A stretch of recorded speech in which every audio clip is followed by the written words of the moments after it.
The wind carried the scent of rain and gunpowder across the Wyoming territory. Plains, the night Gertrude Mercer walked into Marshall Sullivan's life with nothing but a battered carpet bag, a torn traveling dress, and a will made of iron. It was the autumn of 1879, and the grass along the Sweetwater River had already begun to turn the color of old brass. Marshall Sullivan had spent that day, as he spent most days, riding the fence lines of his modest spread outside the town of Larkspur Hollow, counting his 40 head of cattle the way another man might count coins, because to him, each one was worth just as much. He had built the ranch out of grief and stubbornness in the 3 years since his wife Rebecca had died, bringing their daughter into the world, a daughter who had drawn only a handful of breaths before the Lord took her too. He had buried them both beneath a lone cottonwood tree on a rise behind the house, and he had built a house around that grief, the way a man builds a house around a hearth, letting it warm him and burn him in equal measure. The house itself was modest, 2 rooms and a loft, built of hewn pine logs chinked with mud and river clay, with a stone chimney Marshall had laid himself, blistering his hands in the process. Inside, at the plank table he had built with his own hands the winter after his marriage, there sat 2 chairs. One he used every night, worn smooth by 3 years of solitary suppers. The other he had built for Rebecca, carved with a small rose along the backrest because she had loved the wild roses that grew along the creek in springtime, and it had sat empty since the day they lowered her into the ground. He had never let another soul sit in it.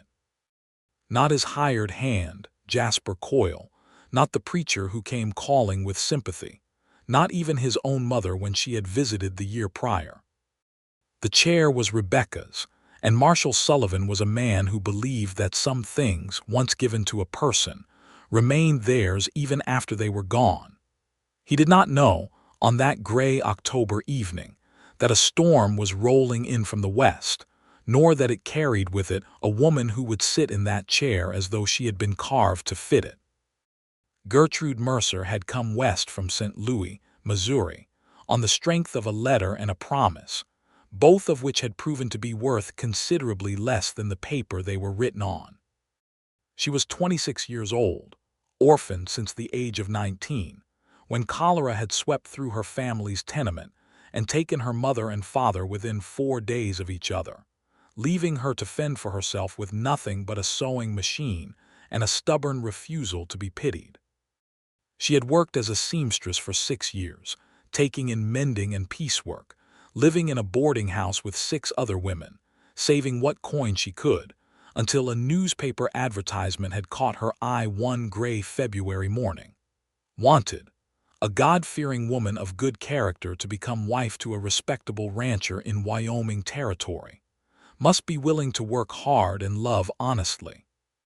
Write to Otis Hargrove, Larkspur Hollow, Wyoming territory.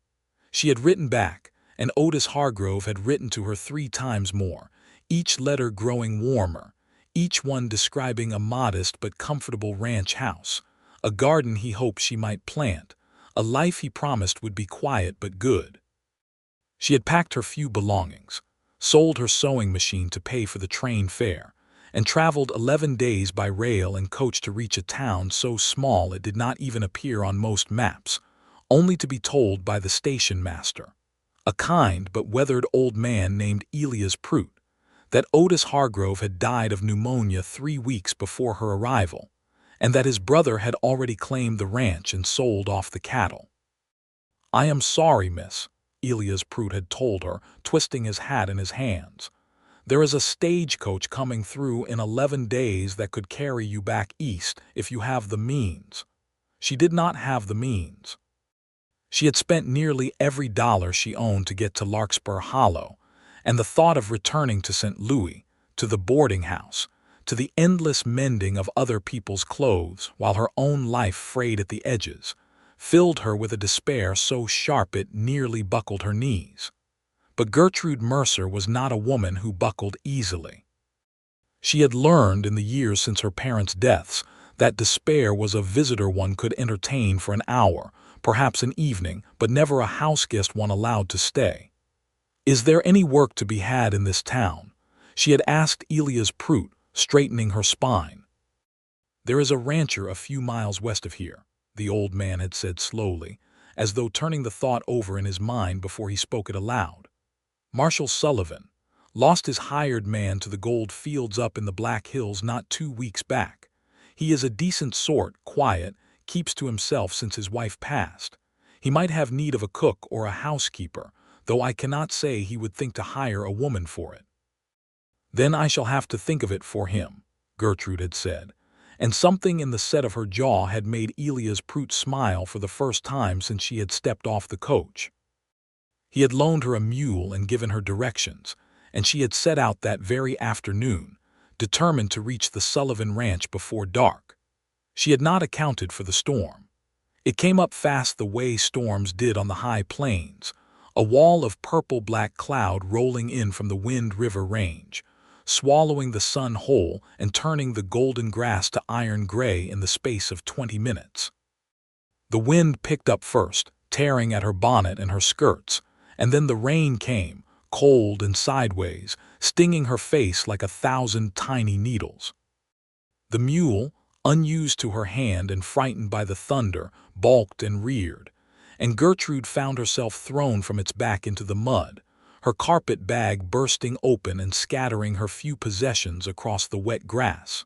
She might have wept, had she allowed herself the luxury. Instead, she gathered what she could find in the dimming light, abandoned the mule to find its own way home, and began walking in the direction Elias Prout had pointed her, praying under her breath that she was not lost, that the ranch was as close as he had promised, that she would not freeze to death on the open prairie on the same day she had learned her intended husband was already 3 weeks in his grave. It was Marshal Sullivan's dog, a rangy blue heeler named Scout, who found her first, barking at the fence line until Marshal came out onto the porch with a lantern held high against the rain, and saw a woman stumbling toward his house through the mud and the storm, her bonnet gone, her hair plastered to her face, looking for all the world like something conjured up by the lightning itself. "Hello, the house," Gertrude called out, her voice thin but steady. "I am sorry to trouble you, sir, but I have lost my way in this storm, and I wonder if you might allow me shelter until it passes." Marshal Sullivan stood on his porch for a long moment, rain dripping from the brim of his hat, studying the strange sight before him. He was 33 years old, tall and raw-boned in the way of men who had spent years doing hard physical work, with dark hair that curled slightly at his collar when it grew too long for a proper cut, and eyes the color of good strong coffee. He had a scar above his left eyebrow from a fall off a Greenbroke horse 2 summers back, and a way of holding himself very still when he was uncertain, as though stillness might help him think his way through a problem. "You are a long way from anywhere, miss," he called back over the wind. "Come up out of the rain before you catch your death." She climbed the porch steps on legs that trembled with exhaustion, and he held the door for her, and that was how Gertrude Mercer came to cross the threshold of Marshal Sullivan's house for the first time, dripping rainwater onto floorboards he had planed by hand, into a life neither of them yet understood was about to change forever. He gave her a blanket from the chest by the hearth and set a pot of coffee to warming, and while she sat by the fire drying her hair, he studied her out of the corner of his eye the way a man studies a stray horse that has wandered onto his land, uncertain whether it belongs to someone or whether it might, in time, belong to him. She was not a beauty in the way the dime novels described, not delicate or fragile, but there was something in the strong line of her jaw and the steadiness of her gray eyes that struck him as more compelling than mere prettiness. She looked like a woman who had survived things, and he understood something about survival himself. "You said you lost your way," he said finally, settling into the chair across from her, the one that was his, leaving the other, Rebecca's chair, empty at the table behind them. "Lost your way from where?" She told him then, plainly and without self-pity, about Otis Hargrove and his letters and his death, about Elias Prout's directions, about the mule that had thrown her, and about her present circumstance, which was that she had no husband, no home, and precisely $4.12 to her name. Marshall listened without interrupting, and when she finished, he was quiet for a long moment, turning his coffee cup slowly in his hands. "I am sorry for your troubles," he said at last. "Otis Hargrove was a fair man from what little I knew of him. It is a hard thing to come so far and find your hopes buried before you arrive."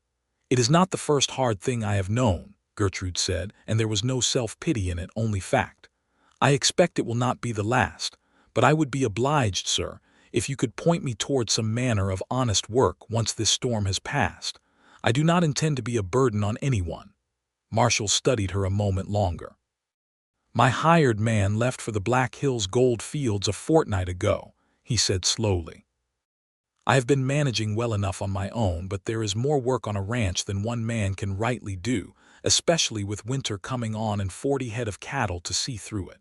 I cannot pay you much. Wyoming territory is not kind to a man's purse, but I could offer room and board and a fair wage besides if you were willing to keep house and help where you are able." Gertrude's chin lifted. "I am willing to work hard, Mr. Sullivan. I have never been afraid of it." "Then we have an understanding," he said, and something in his chest loosened slightly, though he could not have said why, only that the house had felt too quiet for too long, and here was a voice filling it that did not ache with the ghost of the voice that used to fill it before. He showed her to the loft, where there was a narrow bed that had once belonged to his hired hand, and told her she was welcome to it for as long as she had need, and that Jasper Coyle, an older cowhand who lived in the bunkhouse and helped with the cattle, would vouch for the propriety of the arrangement to anyone in town who cared to ask, which, in a territory as sparsely settled as Wyoming, was a genuine concern, for reputation traveled faster than gossip could be corrected. Gertrude thanked him and climbed the ladder to the loft, and Marshall Sullivan returned to his solitary supper, only to find, when he set his plate upon the table, that he had unthinkingly set two. He stared at the second plate for a long moment, at the chair beside it, empty as it had been for 3 years, and something in him ached in a way that was not entirely grief. The following morning, Gertrude Mercer rose before dawn, as was her habit, and set about making herself useful in the manner she knew best, by working until her hands ached and her mind had no room left for sorrow. She found the kitchen sparse but serviceable, cleaned it top to bottom, discovered a sack of cornmeal and some salt pork, and had biscuits baking and coffee boiling by the time Marshall came in from the barn, smelling of hay and horse and cold morning air. He stopped in the doorway, startled by the smell of real cooking filling a house that had for 3 years smelled mostly of his own poor attempts at bacon and beans. "You did not have to do all this," he said, though there was no complaint in it. "I did," Gertrude said simply, setting a plate before him at his usual chair. "A person who does not work does not deserve to eat, and I intend to earn my keep, Mr. Sullivan." She set a second plate down at the table, and without a second thought, without knowing the weight of what she was doing, she pulled out the chair with the small carved rose along its backrest and sat herself down in it, unfolding her napkin, reaching for the coffee pot as though she had been sitting in that very seat every morning of her life. Marshall Sullivan froze where he stood. For 3 years, no one had sat in that chair. He had eaten his meals across from an empty space that ached louder than words, and he had told himself, in his darker hours, that he preferred it that way, that the emptiness was a kind of loyalty, a way of keeping Rebecca's memory seated at his table even though her body lay beneath the cottonwood tree on the hill. And now here was a stranger, a woman he had met only the night before in a thunderstorm, sitting in that very chair as though it had always been waiting for her.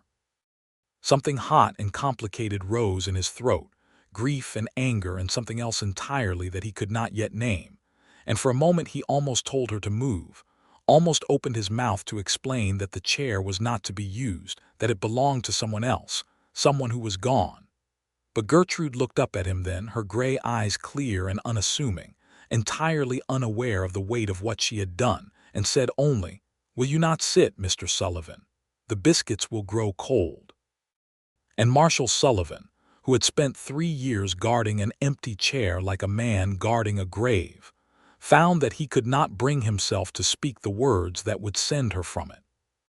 Instead, he sat down across from her in his own chair and picked up his fork and ate breakfast at his own table for the first time in 3 years with another living soul seated across from him, and something in his chest that had been clenched tight since the day he buried his wife and daughter loosened just slightly, like a fist finally allowed to unclench after gripping something too hard for too long. He did not tell her that morning what the chair had meant. He told himself it did not matter, that it was only wood and nails, that Rebecca would not have wanted him to keep an empty seat as a shrine forever. But that night, alone in his own bed, he lay awake a long while, listening to the wind move through the cottonwoods outside, and thought about the way Gertrude Mercer had settled into that chair as though she belonged there, and wondered what it meant that some part of him, some part he had thought long buried, had wanted her to stay. The days that followed fell into a rhythm neither of them had expected, but both, in their private hearts, came to cherish. Gertrude rose before dawn to bake bread and fry salt pork, mended the tears in Marshall's work shirts with a needle so fine and swift that Jasper Coyle declared he had never seen its equal, and took to the garden plot behind the house with a determination that had it yielding turnips and onions within a fortnight, despite the lateness of the season. Marshall, for his part, found himself lingering over breakfast longer than he used to, finding excuses to return to the house at midday when before he would have eaten a cold biscuit in the saddle, and discovered that the sound of a woman's voice humming an old hymn while she worked the churn was a sound he had not realized he missed until he heard it again. Jasper Coyle, a leathery man of 50-some years with a gray mustache stained yellow from tobacco and a laugh like a rusted gate hinge, took to Gertrude immediately and made no secret of his opinion on the matter. "That woman has more grit than half the men I have punched cattle with," he told Marshall one evening as they sat on the corral fence watching the sunset paint the grass gold and orange. "Watched her wring a chicken's neck this morning without so much as flinching, then turn around and cry over a dead bird she found in the yard not an hour later. That is a woman with a soft heart and a hard hand, Marshall, and in this country, a man could do worse than find himself one of those. She is only here to earn her keep until she finds something more permanent," Marshall said, though even as he said it, the words tasted false in his mouth. Jasper only chuckled and spat a stream of tobacco juice into the dust. "Uh-huh. And that chair she has taken to sitting in every morning and every evening, that is only temporary too, I suppose." Marshall said nothing to that, because he did not trust himself to say it without revealing more than he intended. The weeks moved forward, and autumn deepened toward winter, the grass turning brittle and gold, the mornings sharpening with frost. Larkspur Hollow itself was little more than a scattering of buildings around a dusty crossroads, a general store run by a stout widow named Mrs. Hattie Winslow, a blacksmith, a small Methodist chapel with a circuit preacher who came through once a month, and a saloon that doubled as the only place in town where news traveled fast and loose. It was at Mrs. Winslow's store, buying thread and salt, that Gertrude first met Silas Whitfield, the owner of the largest cattle spread in the county, a man of considerable wealth and considerable self-regard, who took one look at Gertrude Mercer's straight back and clear eyes, and decided, in the space of a single conversation about the price of flour, that she would make a fitting wife for a man of his standing. "Miss Mercer," he said, tipping his hat with an exaggerated courtesy that made her skin prickle in a manner she could not immediately name, "I understand you are keeping house for Marshall Sullivan out on his little spread."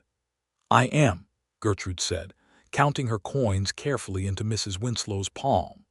"A woman of your evident refinement deserves better than housekeeping for another man's 40 head of cattle," Silas Whitfield went on, his mustache twitching as he smiled. "I run 3,000 head myself, Miss Mercer, and a house in town besides, with proper glass windows and a piano my late mother left me. I should be glad to call on you if you would permit it." Gertrude regarded him for a long moment, taking in the fine cut of his coat, the gold watch chain draped across his waistcoat, the way his eyes moved over her as though appraising a heifer at auction.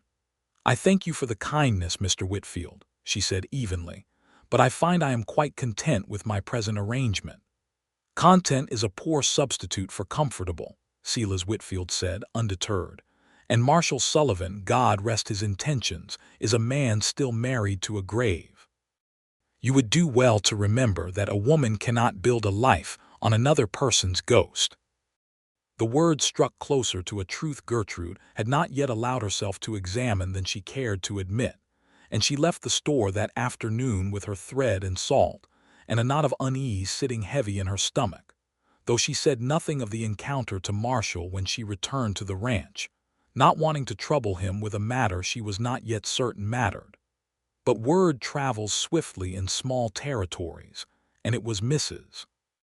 Hattie Winslow herself, kind-hearted but incapable of holding her tongue, who mentioned to Jasper Coyle during his next visit to town that Silas Whitfield had been asking after Miss Mercer with unusual persistence.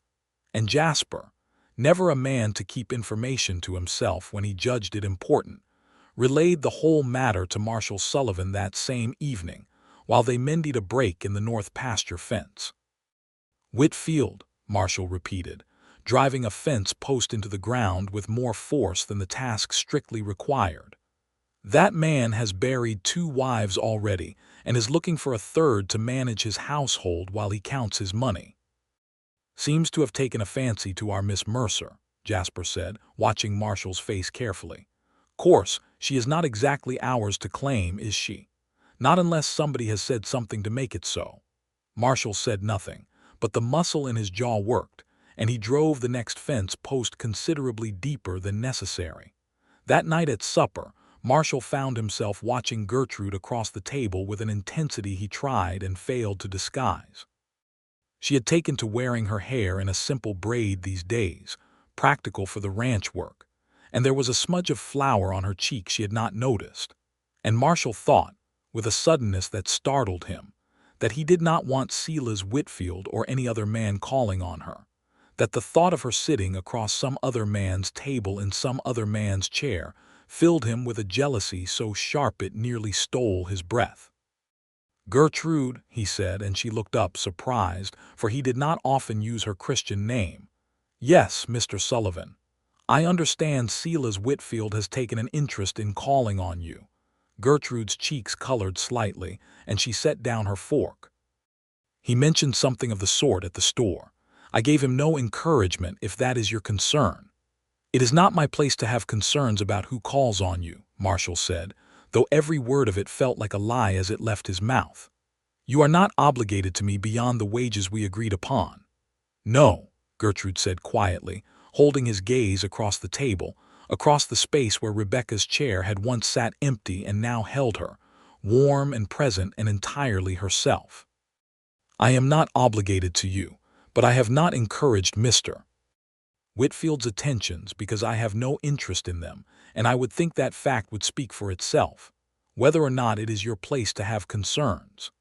Something passed between them then, unspoken but understood, a current beneath the surface of ordinary conversation, and Marshall found he could not look away from her, from the steady gray of her eyes, from the flower on her cheek that he wanted, with an urgency that frightened him, to reach across the table and brush away with his thumb.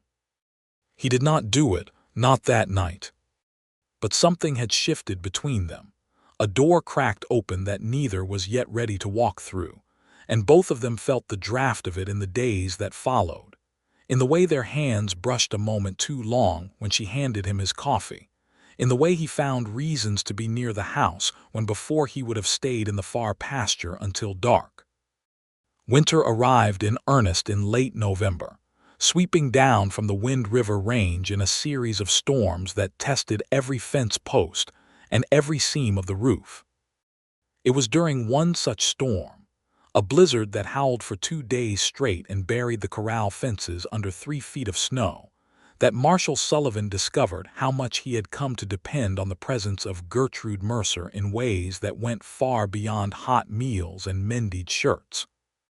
The cattle had to be moved to the sheltered draw along the creek before the worst of the storm hit, a task that, under normal circumstances, Marshall and Jasper could have managed between them. But Jasper had taken ill with a fever 2 days prior and lay shivering in the bunkhouse, unable to sit a horse. Marshall faced the prospect of driving 40 head of cattle through blinding snow alone, a task that was not merely difficult but genuinely dangerous, for a man could lose his way in a whiteout and freeze to death within sight of his own house. "I am coming with you," Gertrude announced, already pulling on the heaviest coat she owned over 2 layers of wool. "You have never worked cattle in your life," Marshall said, though he was already calculating, in some cold, practical part of his mind, how much easier the task would be with a second rider, and how much he did not want to face that storm alone. "Then you will teach me quickly," Gertrude said, "because 40 head of cattle are more than one man should have to save by himself, and I do not intend to sit warm by the fire while you risk your life outside it." He did not argue further. There was no time to argue, and some part of him, some part that had spent 3 years alone and had forgotten what it felt like to have someone stand beside him in a crisis rather than watch from a distance, was fiercely, wordlessly grateful.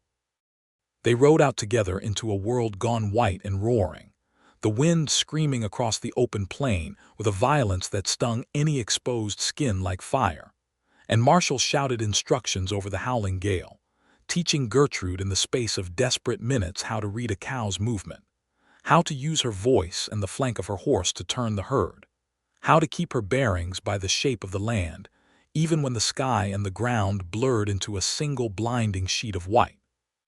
She learned fast, faster than he would have believed possible, driven by a stubbornness that matched his own, and together they pushed the herd, bawling and frightened, down into the shelter of the draw where the cottonwoods and the rise of the land would break the worst of the wind. It took them nearly 3 hours, and by the time the last cow was safely bedded down in the draw, both of them were soaked through with sweat beneath their coats and shaking with cold and exhaustion, their faces raw from the wind, their horses stumbling with fatigue. They rode back toward the house through snow that had begun to fall so thick they could barely see the lantern light in the window, and when they finally staggered through the door, Marshall's hands were shaking too badly to unbutton his own coat. "Let me," Gertrude said, and her fingers, though nearly as cold as his own, worked the buttons free with a gentleness that undid something in him more thoroughly than the storm outside ever could.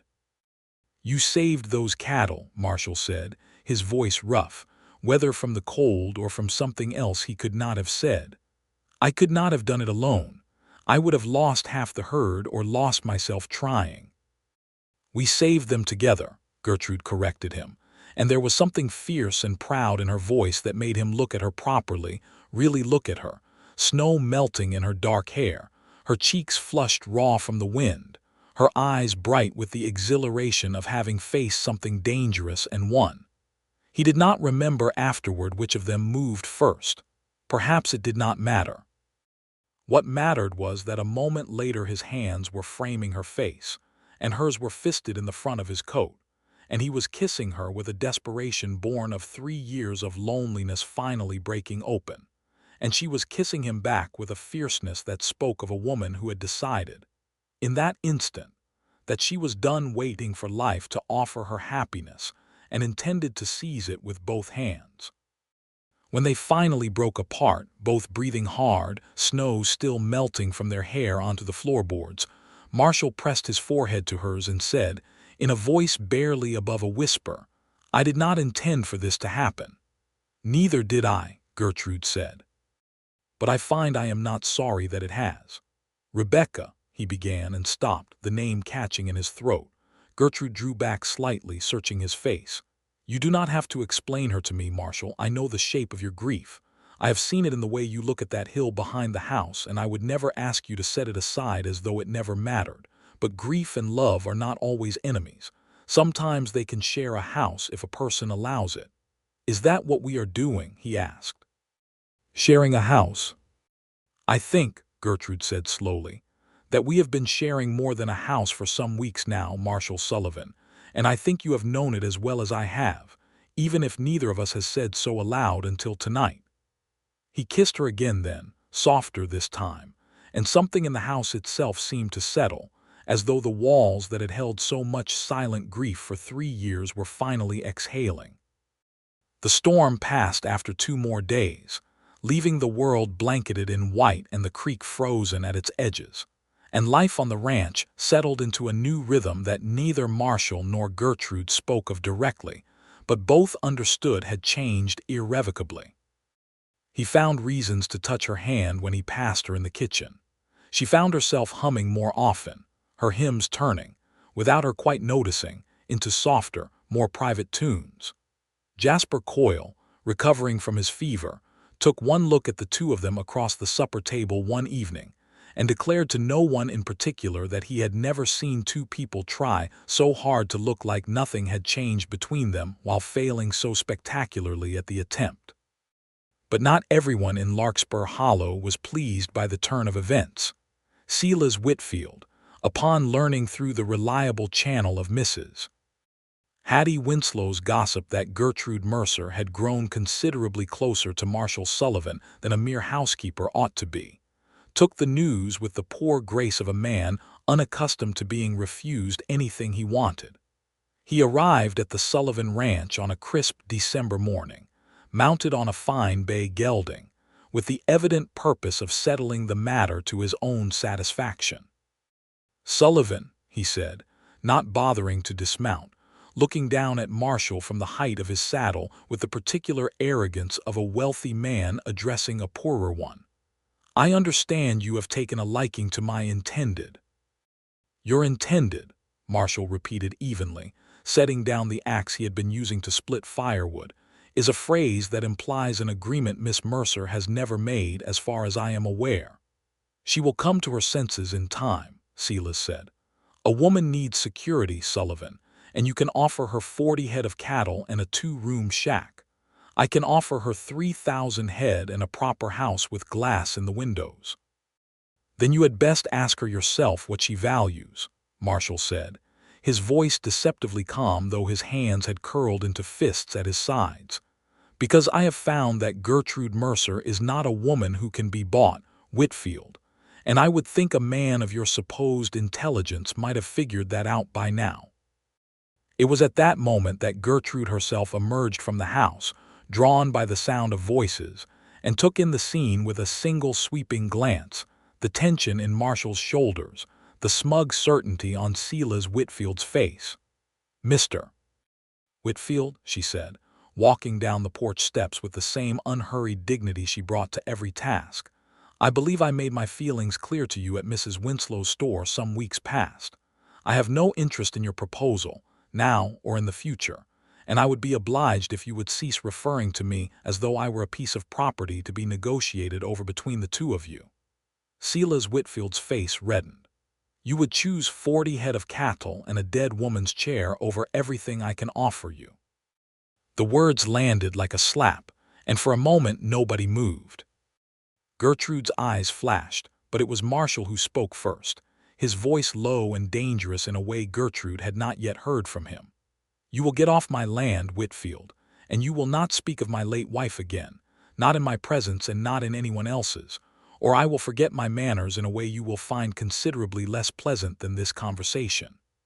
Silas Whitfield, for all his bluster, was not a fool, and he recognized the particular quality of a threat meant in earnest. He wheeled his horse without another word and rode off toward town, and Marshall and Gertrude stood together watching him go, the winter wind cutting cold between them.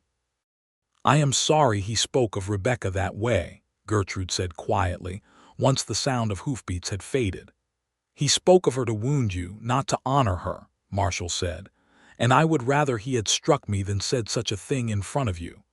He turned to face her fully then, and something in his expression had shifted, grown resolved in a way she had not seen before. "Gertrude, I have been a coward these past weeks, dancing around a truth I have known since the night you sat in that chair without knowing what it meant to me. I loved Rebecca. I will always have loved her, and I will always grieve what we lost together. But loving her does not mean there is no room in me for loving you, and I have come to understand, watching you fight beside me in that storm, watching you stand your ground against a man like Whitfield without flinching, that I love you, Gertrude Mercer, plainly and completely, and I do not want to spend one more day pretending otherwise. Gertrude's eyes filled with tears she made no effort to hide. I have loved you for weeks, Marshal Sullivan, and I have been waiting, patient as I know how to be, for you to catch up to what I already understood. He laughed then, a real laugh, the first true laugh she had heard from him since she had arrived, and pulled her into his arms right there in the yard, in full view of Jasper Coyle, who was watching from the corral fence with a grin splitting his weathered face nearly in two. "About time," Jasper called out. "I was starting to think I would have to lock the two of you in the smokehouse together until you sorted yourselves out." But even in the warmth of that new understanding, there remained a matter neither of them had yet resolved, and it weighed on Marshall more heavily than he let on. That night, after Gertrude had gone up to the loft and the house had settled into its familiar quiet, Marshall took a lantern and walked up the rise behind the house to the cottonwood tree where Rebecca and their daughter lay buried. He stood there a long while in the cold, his breath fogging in the lantern light, and spoke aloud the way he had not done in many months. "I do not know if you can hear me," he said, "but I need you to know that loving Gertrude does not mean I have stopped loving you. You gave me 3 good years, Rebecca, and I will carry you with me the whole of my life. But I cannot keep this house a tomb any longer, and I do not think you would want me to.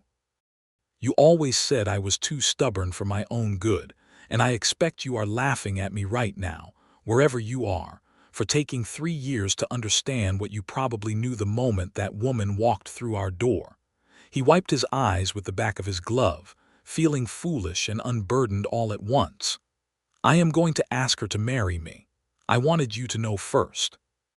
The wind moved through the bare branches of the cottonwood, and Marshall told himself it was only wind, but it felt, in that moment, like something closer to a blessing.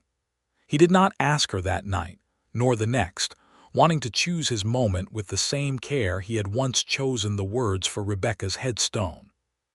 Christmas came and went, celebrated modestly with a goose Jasper had shot, and a pie Gertrude had baked with dried apples traded from Mrs. Winslow's store, and the new year of 1880 arrived with a cold so severe that the creek froze solid enough to walk across, and still Marshall waited, wanting the moment to be right rather than merely convenient. The moment came in the end, not through careful planning but through crisis, as so many of the truest moments in life tend to arrive. In late January, a band of rustlers working the territory between Larkspur Hollow and the Wind River country made an attempt on Marshall's herd, driving off nearly a dozen head under cover of a moonless night before Jasper, on watch, spotted movement in the north pasture, and raised the alarm. Marshall was in the saddle within minutes, rifle in hand, Jasper close behind him, and Gertrude, refusing to be left behind despite Marshall's protests, saddled her own horse and rode out into the freezing dark determined to help however she could. They caught up with the rustlers, 3 men driving the stolen cattle hard toward a gap in the hills that led toward the railroad, just as the eastern sky was beginning to gray with the first hint of dawn. What followed was tense but mercifully brief, a shouted warning, a scattering of warning shots fired more to frighten than to wound, and the rustlers, outnumbered and unwilling to die over a dozen head of cattle in a territory where cattle theft could earn a man a rope if caught, broke and fled into the hills, abandoning the stolen herd. It was in the chaos of driving the recovered cattle back toward home, exhausted and half frozen but triumphant, that Marshal Sullivan finally found the words he had been carrying for weeks. "Gertrude," he called out as they rode side by side in the pale dawn light, the recovered cattle lowing tiredly ahead of them. "I do not have a ring, and I did not plan to ask you this way. covered in trail dust with my hands half frozen to my rifle, but I find I cannot wait any longer to say it properly. Will you marry me? Gertrude reined her horse to a stop, and Marshall did the same, and for a moment they simply looked at each other in the growing light, two people who had found each other through storms and grief and rustlers and the sheer stubborn insistence of fate. You already know my answer, Gertrude said, her voice thick with emotion, but I will say it plainly so there is no mistake between us. Yes, Marshall Sullivan, I will marry you. He kissed her then, right there on horseback in the middle of the north pasture, with the recovered cattle wandering placidly around them and Jasper Coyle whooping with delight somewhere behind. And it was, Gertrude would later tell her own daughter many years hence, the finest proposal any woman could have asked for, trail dust and all. They were married on the second Sunday of February, in the small Methodist chapel in Larkspur Hollow, with the circuit preacher, Reverend Amos Blackwood, presiding over a ceremony attended by nearly the whole of the town's modest population, drawn as much by curiosity as by genuine goodwill. For news of Silas Whitfield's humiliation and Marshall Sullivan's swift courtship had traveled the length and breadth of the county in the manner such news always did.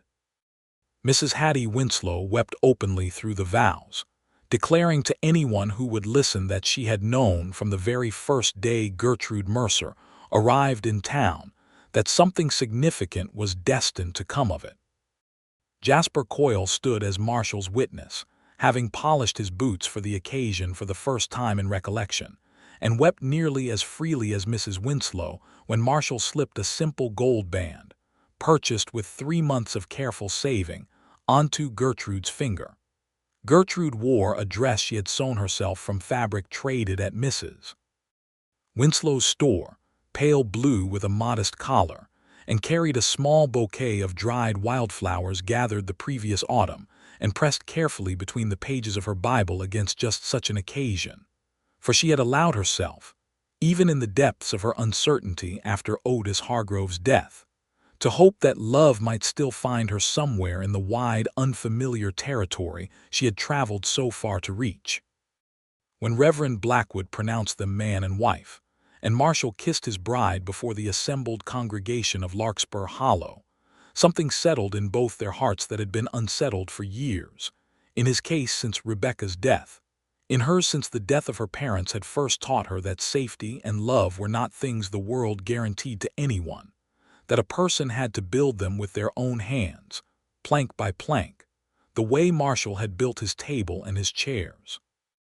They rode home together that afternoon as husband and wife, the winter sun bright and cold overhead, the 40 head of cattle, plus the dozen recovered from the rustlers, grazing peacefully in the pastures that were now, in every meaningful sense, theirs together rather than his alone. That evening, at the supper table, Marshall watched his new wife settle into the chair with the small carved rose along its backrest, the chair that had once been Rebecca's, the chair Gertrude had claimed on her very first morning in his house without knowing what it meant, and felt no grief in the sight of her there, only a deep and abiding gratitude that life had seen fit to give him a second chance at the kind of happiness he had once believed buried forever beneath a cottonwood tree on the hill. I have been thinking, he said as she ladled stew into his bowl, that this table only has the 2 chairs and it has served us well enough as 2, but I find myself hoping in time that we might need more.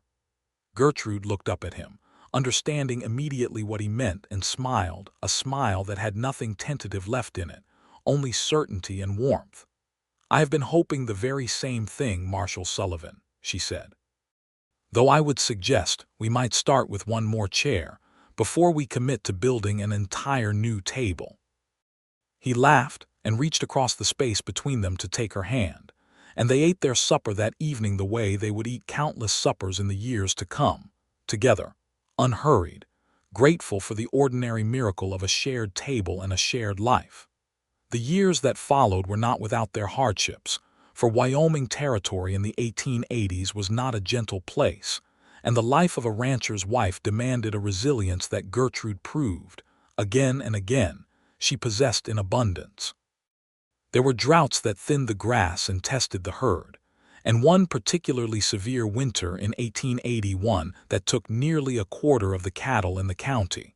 Though Marshall and Gertrude, having learned hard lessons the first winter of their marriage, had built additional shelter along the creek draw and lost fewer head than most of their neighbors, a fact that earned them a grudging respect from ranchers who had once considered Marshall Sullivan too small an operation to matter much in the affairs of the territory.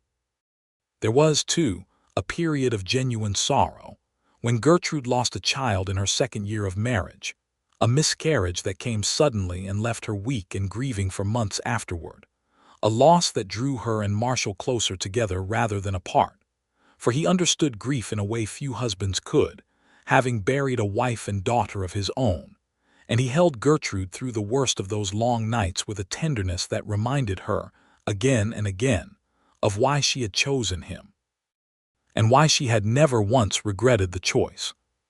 But joy returned to the Sullivan household in the spring of 1882, when Gertrude gave birth to a healthy son, whom they named Thomas Sullivan, after Marshall's own father, a wiry, red-faced infant who arrived howling with a vigor that Jasper Coyle declared, with evident pride, marked him as a boy who would grow into a fine cattleman. Marshall wept openly the day his son was born, holding the tiny bundle in his big rough hands with a gentleness that surprised even himself, and Gertrude, exhausted but radiant, watched her husband fall in love with their child in real time, the last shadows of old grief finally, fully, giving way to a future neither of them had dared imagine on the night a storm had driven her to his door. 2 years later, a daughter followed, whom they named Rebecca Ann, a choice Gertrude had suggested herself, over Marshall's initial hesitation, insisting that honoring the memory of his first wife through their daughter's name was not a burden but a gift, a way of ensuring that Rebecca's memory lived on not as a ghost haunting an empty chair, but as a beloved presence woven into the fabric of their growing family. Marshall had wept again at that suggestion, moved beyond words by the generosity of his wife's heart, and had agreed, and little Rebecca Ann Sullivan grew up knowing, from an early age, the story of the woman whose name she carried, told with love rather than sorrow by both her parents. The ranch itself grew steadily through those years.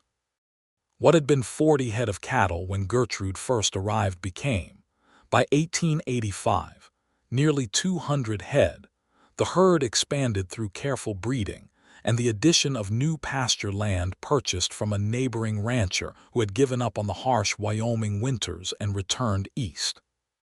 Marshall built an addition onto the house, a proper bedroom for the growing family, and a larger kitchen where Gertrude could work with room enough to teach her daughter, and later her son as well, the skills that had once kept her alive in the hardest months of her own young life.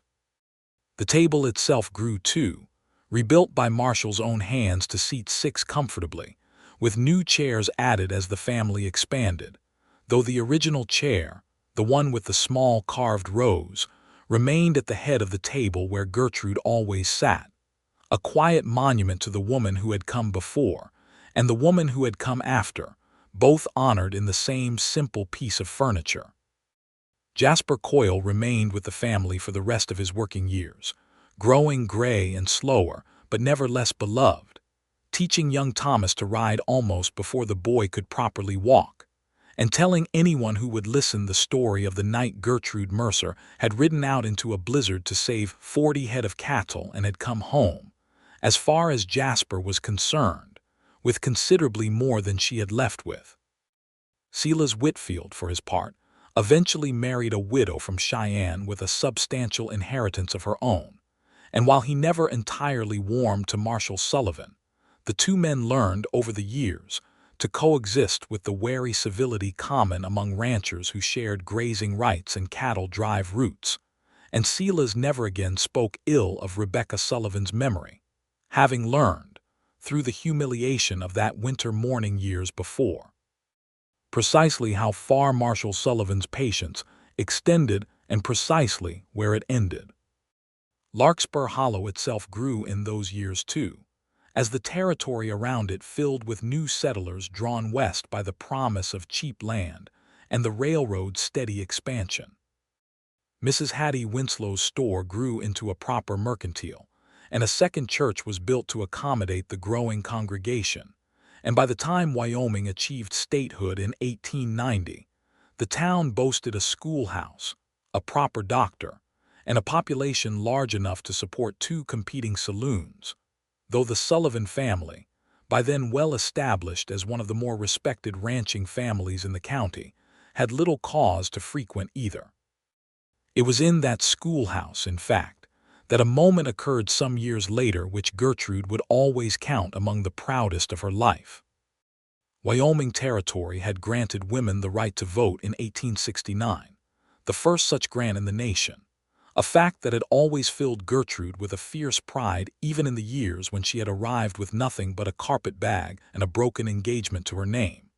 And when the territory achieved statehood in 1890 with that right for women preserved and enshrined, Gertrude Mercer Sullivan walked into the polling place in Larkspur Hollow with her head held high, her daughter Rebecca Ann, then 6 years old, holding tight to her hand, and cast her vote as a citizen of the new state of Wyoming, the first time in her life she had ever been afforded such a dignity, and she wept quietly and without shame as she did so, thinking of all the women back in St. Louis and further east who had no such right, and resolving that her daughter would grow up knowing, from the very start, that her voice and her vote mattered. There was, in those years, a further widening of the family's understanding of the land they had come to call home, for the Sullivan Ranch bordered, along its western edge, a stretch of country through which Shoshone families traveled seasonally on their way to and from the Wind River Reservation, established in 1868 through a treaty that had confined a once vast and free-ranging people to a fraction of the territory they had traditionally called their own. Marshall had always maintained a policy of quiet respect toward the families who passed through, allowing them to water their horses at his creek and never begrudging the occasional deer or antelope taken from land that had once, not so very long before, belonged entirely to them and their ancestors. And Gertrude, upon learning the history of the treaties and the reservation from a Shoshone woman named Chipta, who occasionally traded beadwork and tanned hides at Mrs. Winslow's store, found herself troubled by the deep injustice of it, the way a whole people had been pressed into an ever-shrinking corner of a land they had lived upon since time immemorial, while men like Silas Whitfield accumulated 3,000 head of cattle on ground that had never rightfully been anyone's to sell. "It does not sit easy with me," Gertrude confided to Marshall one evening, some years into their marriage, after Chipta had shared with her, over a shared pot of coffee, stories of her grandmother's memories of a time before the treaties, before the reservations, when the Shoshone people had ranged freely across the very hills where Marshall's cattle now grazed. "We built our happiness on land that was taken, Marshall, whatever the paper deeds might say." "I know it," Marshall said, and there was no defensiveness in his answer, only a somber acknowledgment. "I have thought on it many a night myself."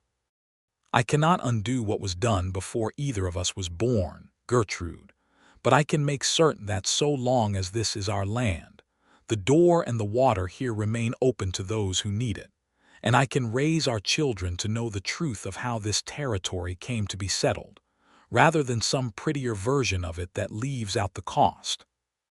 And so they did, teaching Thomas and Rebecca Ann, as they grew, the full history of the land they called home, the treaties broken and the peoples displaced, alongside the harder truths of their own family's grief and survival, so that both children grew into adulthood with a clearer and more honest understanding of the world than many of their neighbors' children, and both grew, in their turn, into adults who carried forward their parents' example of quiet decency in a territory that did not always reward such qualities.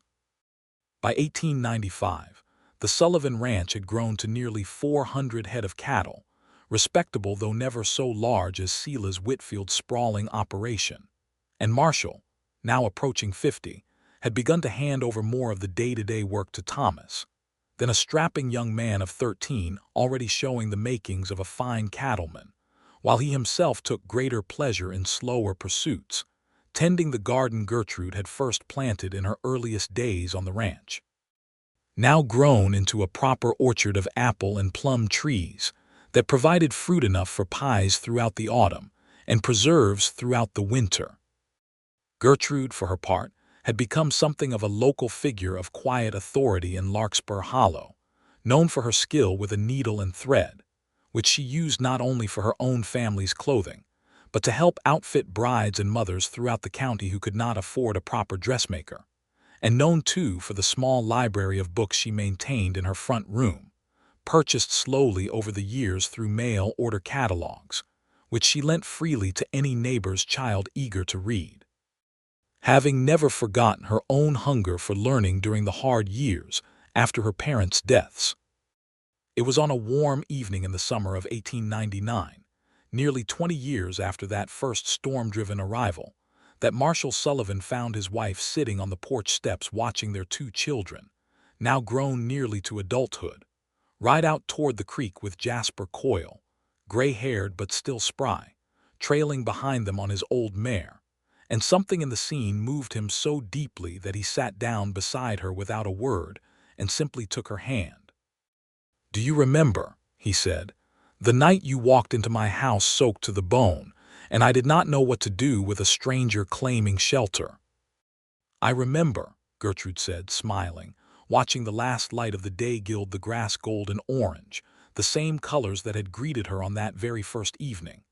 "I remember thinking you were the most stubborn, most closed-off man I had ever met, and wondering whether I had made a terrible mistake accepting your offer of work. And do you remember sitting in that chair," he asked, "the very first morning without a single notion of what it meant?" "I remember it," Gertrude said softly. "I have thought of it often over the years. I did not know that morning that I was sitting in a dead woman's chair. I only knew I was hungry and tired and needed somewhere to put myself down, and that chair was simply there, waiting. I think," Marshall said, his voice thick with an emotion 20 years had not diminished, "that some part of me, some part I did not understand at the time, had been waiting for someone to sit in that chair for 3 long years, even while another part of me was certain I never wanted anyone to. You filled that chair before I ever offered it to you, Gertrude, and in doing so, you filled a space in my life I had convinced myself would remain empty forever." Gertrude leaned her head against his shoulder, watching their children grow smaller in the distance as they rode toward the creek, the cattle grazing peacefully in the pastures beyond, the house behind them warm with the accumulated years of a life built together, plank by plank, chair by chair, love added to grief until grief itself had transformed into something gentler, something that no longer wounded but merely remembered. "I am glad I did not wait to be offered," she said.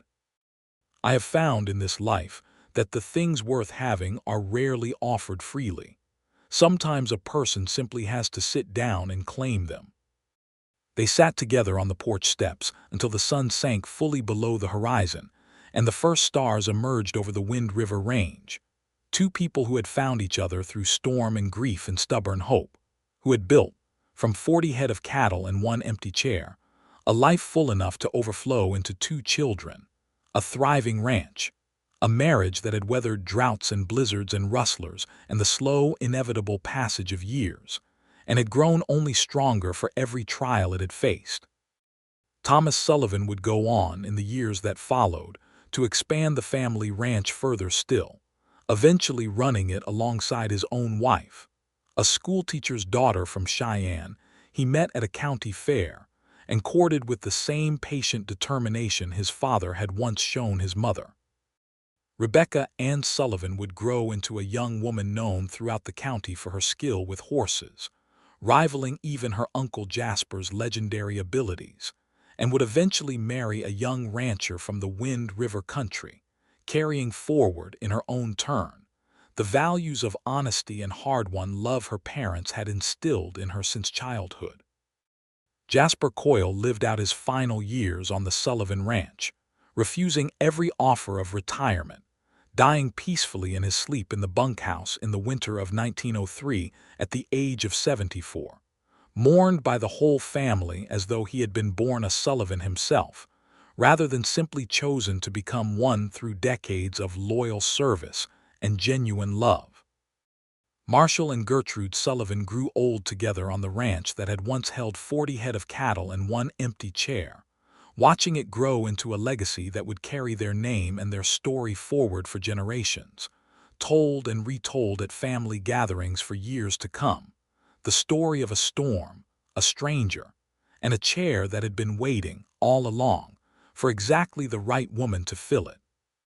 And on quiet evenings, when the work was done and the cattle were settled and the children, and later the grandchildren, had gone off to their own beds, Marshall Sullivan would often find himself looking across the table at his wife, sitting in the chair with the small carved rose along its backrest, and would feel, even after decades of marriage, the same quiet wonder he had felt on that very first morning.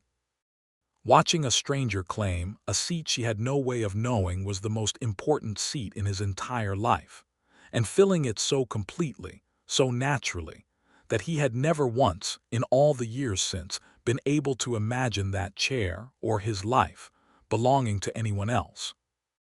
They had built between them, out of storm and grief and stubborn hope, a home that neither had thought possible on the day they met, a home with room enough for old sorrows and new joys alike, and a table long enough in the end to seat every soul who had ever needed a place to belong.